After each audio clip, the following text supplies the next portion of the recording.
شنبه 29 دی‌ماه 1403 شمسی. خب شاه عباسی هستیم. اون مسیری که قبلا نشون دادیم، بیا این وضع درست کردنش. ماشینا از اینجا میرن، اینا اینجوریه، راه رو وا کردن یه ذره. اینجا میشه پیاده رویش، اونورم که میشه امامزاده، اینورم که میشه اینم که شاه عباسی که تالار رستوران داشته. بابا درش رو باز کن ملت برن تماشا.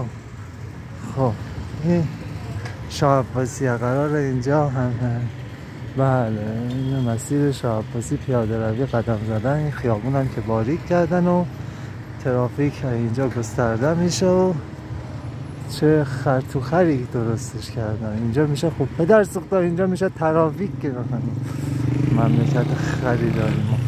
خب همون برم که دور میزنن و السلام علیکم.